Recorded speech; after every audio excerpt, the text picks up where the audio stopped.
మనసుంచినట్లు నీవి సంగతులను గురించి దృఢముగా చెప్పుచుండవలనని కోరుచున్నాను.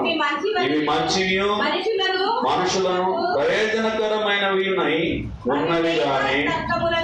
చూడండి ప్రియమైనటువంటి వాళ్ళ, మానవుల్లోనూ ఉండకూడనటువంటి లక్షణాలు, ఉండాల్సినటువంటి లక్షణాలు. మనం మునుపు ఒక రకంగా ఉన్నాం, అట్లా ఇప్పుడు లేవు కాబట్టి సంతోషపడాలి. ఇతరులను చూసి మునుపు అలాగున్నారు, ఇప్పుడు రాగానే ఇలా తయారు కావాలంటే కారు కొంచెం సమయం పడుతుంది. ఎట్లమ్మా? కొంచెం సమయం పడుతుంది. నేను బాగా అప్పుడు గడ్డం పెంచుకొని తిరుగుతున్నాను. బాగా పెద్దగా ఉంటాడు గడ్డం, బాగా ఇట్లా అనుకుంటా తిరుగుతుంది గడ్డం. ఆ మీసాలు కూడా ఇట్లా నోటి వరకు పడుతుండే, ఆ మీసాలను కూడా ఇట్లా కొరుక్కుంటా తిరుగులాడుతుంది. ఎప్పుడన్నా ఏమన్నా దువ్వెన పెట్టి నెత్తి మీద ఎంటికలు లేకున్నా గడ్డం మీద ఉండడానికి సంతోషంతో దూకుంటా తిరుగుతూ ఉంటుంది. కానీ ఇప్పుడు గడ్డం తీసేసే దినం వచ్చింది, తీసేసాం. మీసాలు చిన్న కట్ చేసుకునే టైం వచ్చింది, చిన్న కట్ చేసుకున్నాం.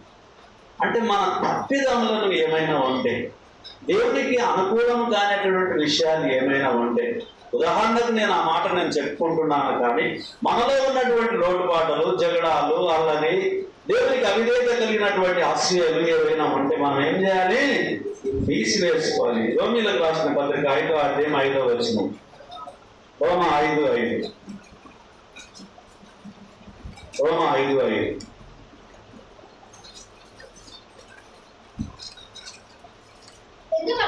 ఎందుకనగా ఈ నిరీక్షణ మనలను సిగ్గుపరచదు, మనకు అనుగ్రహింపబడిన పరిశుద్ధాత్మ ద్వారా దేవుని ప్రేమ మన హృదయంలో కుమ్మరింపబడి ఉన్నది.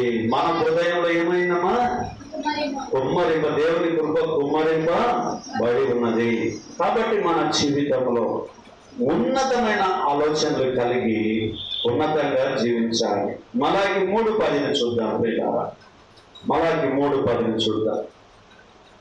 మలాకి 3:10.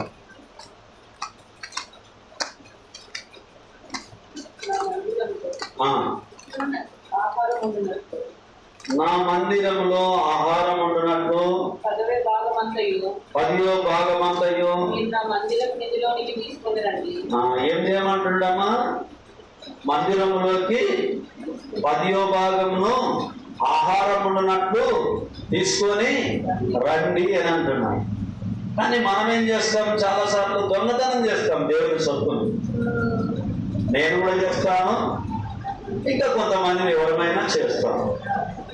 దేవునికి ఇవ్వాల్సినటువంటి స్థానాన్ని మనం దేవునికి ఇవ్వం. అప్పుడేమో మందిరానికి 10వ వంతు అంటే 10వ భాగం తీసుకొచ్చేది ఉంది. ఇప్పుడైతే ఏముంది? నీకెంత వర్ధిల్లితే అంత ఇవ్వమని చెప్పి దేవుని వాక్యం చెప్తుంది.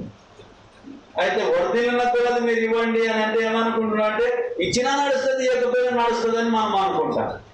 కానీ ఎంత ఇవ్వాలనో పాత నిబంధనలో 100 రూపాయలు సంపాదిస్తే 10 రూపాయలు ఇవ్వమని చెప్పి ఆజ్ఞ. కొత్త నిబంధనకు వచ్చి ఇంకా ఎక్కువ కూడా నువ్వు ఇవ్వచ్చు అని చెప్పి ఆజ్ఞ. అయితే ఎక్కువ కాకుండా మరి తక్కువ కాకుండా ఇవ్వనటువంటి ఆలోచన కలిగి దేవుని సొత్తును మనం ఏం చేస్తున్నామో దొంగిలిస్తున్నాం. ఆ దొంగతనం చేయడం వల్ల మనకేమవుతుంది అని అంటే చెరిగిపోయిన సంచిలో మన ఆస్తిని వేసినట్టుగా ఉంటున్నాం. మన బలభరితంగా అయితే జేబులు తీసుకుంటున్నాం. ఏది చిన్నగా ఉంటే అది చేతికి వస్తుంది. పెద్దకున్న దాన్ని నోటు అదెవరిచ్చిండ్రు, ఇదెవరిచ్చిండ్రు? మనం ఎంత ఇవ్వాలో అంత ఇచ్చి చూడండి. నా జీవితంలో ఇప్పుడు ఒకప్పుడు కమ్యూనిస్ట్ పార్టీలో పనిచేసినప్పటికన్నా దేవుని సన్నిధికి వచ్చినాక సంతోషంగా ఉన్నాం. కష్టాలు లేవంటే కష్టాలు ఉన్నాయి, అప్పులు లేవంటే అప్పులు ఉన్నాయి, కానీ హ్యాపీగా ఉన్నాం. మళ్ళీ దేవుడు ఏం చేస్తున్నాడు? కనికరం చొప్పున సహాయం చేస్తూ వస్తూ ఉన్నాడు, ఇస్తూ ఉన్నాడు. అంటే ఇవ్వడము అనేటటువంటిది దేవుని చిత్తం. కనుక ఎవరిని నేను కరుణించునో వాడిని కరుణించును అన్నాడు. కనికరించకపోతే కూడా మనం బాధపడాల్సిన అవసరము లేదు. నా పిల్లలకు నేను నా జీవితంలో చాలా సమయం, విలువైనటువంటి సమయాన్ని వృధాగా చేసిన. ఇటు దేవునికి వృధాగా చేసిన, నా పిల్లల భవిష్యత్తుకు కూడా నేను వృధాగా చేసినప్పుడు, పార్టీలో ఉన్నప్పుడు రక్త సంబంధం కన్నా వర్గ సంబంధమే గొప్పది. కాంగ్రెస్ అని అంటే ఇంకా వెళ్ళిపోతుంది, అట్లే వెళ్ళిపోతుంది. ఒక్కొక్క రోజు 5 రోజులు 6 రోజులు అక్కడనే క్లాసులో ఉండాలి. ఇక్కడికి వెళ్ళాలి, ఇక్కడికి వెళ్ళాలి, అక్కడికి బ్యాగ్ తగిలించుకోవాలి, వెళ్ళాలి. కానీ ఇప్పుడే నెమ్మదిగా ఉంది. యేసు ప్రభులో ఏముందమ్మా? నెమ్మది ఉంది. కుట్రలు లేవు, కుతంత్రాలు లేవు, ఏమీ లేవు. పని చేయాలి, మన పని మనం చేసుకోవాలి, దేవుని పనిలో మనము పాలిభాగస్తులము కావాలి. కాబట్టి మీరు ఇచ్చి చూడండి. ఇక్కడనే ఇవ్వండి అని నేను అనడం లేదు, మీరు ఎక్కడ బుద్ధి పడితే అక్కడ ఇవ్వండి. దేవుడు మీకు ఎంతైతే ఇచ్చిండో, మీరు ఎంతైతే ఇవ్వాలనుకున్నారో మీరు ఇచ్చి చూడండి దేవునికి. దేవుడు తప్పక మన జీవితంలో మార్పు చేస్తాడు. అంటే డబ్బులు ఇచ్చినంత మాత్రాన మార్పు జరుగుతుందంటే మళ్ళా తప్పే. క్రియలు కూడా ఉండాలి. క్రియలు లేని విశ్వాసము మృతము. అది నీవు సంపాదించిన డబ్బులోకి వెళ్ళేయాలి. దొంగతనం చేసింది, లంచం తీసుకున్న డబ్బు కాదు ఇవ్వాల్సింది. మన కష్టార్జితంలోకి వెళ్ళి దేవుడు మనకు అవకాశం ఇచ్చిన దానిలోకి వెళ్ళి మనం వేయాలి. డబ్బు వేస్తే పర్వాలేదు అనుకుంటే కాదు. వాళ్ళ సేవ చేసే సేవకుడు డబ్బు ఇస్తే సంతోషపడవచ్చేమో. ఫలానా యోహానాన్ని డబ్బు ఇచ్చిండు, చాలా మంచివాడు అబ్బా అని చెప్పి నేను సంతోషపడవచ్చు. కానీ దేవుడు సంతోషము పడడు. దేవుడికి ఇష్టమైనది ఏంది? క్రియల మూలంగా, సత్క్రియల మూలంగా దేవుడి చిత్తానుసారంగా ఇవ్వాలి. కానీ మనకిష్టమైనటువంటి మార్గంలో ఏమైనా చేసి నేను నీకు ఇస్తానంటే లాభము కలగదు. ఒకవేళ అట్లా మీరు ఇచ్చారు కానీ నాకు కూడా, ఎందుకంటే నాకు లాభం లేదు, మీకు లాభం లేదు. దేవుని ద్వారా మీరు పొందాల్సిన దీవెనలు పొందలేరు. అన్యాయంగా డబ్బు తెచ్చి ఇస్తే కూడా లాభం లేదు. మీ కష్టార్జితంలోకి వెళ్ళి దేవుని పరిచర్యకి ఇవ్వండి. ఇక్కడనే ఇవ్వాలని నేను అన్నాను. మీకు ఎక్కడ బుద్ధి పుడితే అక్కడ ఇవ్వండి, మీరు ఎక్కడికి బుద్ధి పుడితే అక్కడ ఇవ్వండి, నాకు ఇబ్బంది లేదు. కానీ దేవునితో మీరు బాగుండండి. ప్రతి ఆదివారం రోజు ఈ 5 క్రమాలు, ప్రార్థన, పాటలు, వాక్యము, బల్ల, కామకము, ఈ 5 క్రమాలు ఉన్న దగ్గరికి మీరు ఎక్కడికైనా వెళ్ళండి, ఇబ్బంది ఏం లేదు క్రీస్తు సంఘంలో. ఎందుకంటే క్రీస్తును శిరస్సుగా మనం అంగీకరించుకొని ముందుకు కొనసాగాలి. అంతేగాని దాన్ని దాటి మనం బయటికి రావడానికి వీలు లేదు. కాబట్టి జాగ్రత్త కలిగి, భయము భక్తి కలిగి, లోబడి మనం ఎట్లుండాలి? దేవుని చేతిలో కుమ్మరి మమ్మ ఏ విధంగా అయితే మౌనంగా ఉంటుందో మనం కూడా ఎన్ని దెబ్బలు వేసి కొట్టినా ఏమనకూడదు. అంతే. కుమ్మరాయన కట్టె తీసుకొని చంపుతాడు, కుండ తయారు చేసినాక లోపల ఒక బట్ట పెట్టుకుంటాడు, పెట్టి ధన ధన ధన ధన అని కొడుతుంటాడు. మన ఏమన్నా అంటదా? మనం కూడా ఏమనకూడదు.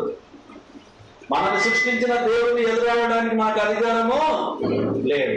ఆయన కృప చేత మాత్రమే మనం రక్షింపబడి ఉంటున్నాం. కాబట్టి ఆయనకు ఎదురాడడానికి వీలు లేదు.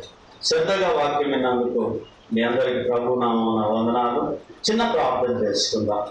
మహోన్నతుడా, మహాగణుడా, పరిశుద్ధుడా, మీ పరిశుద్ధమైన నామాన్ని బట్టి మీకు వందనములు చెల్లించుకుంటాం.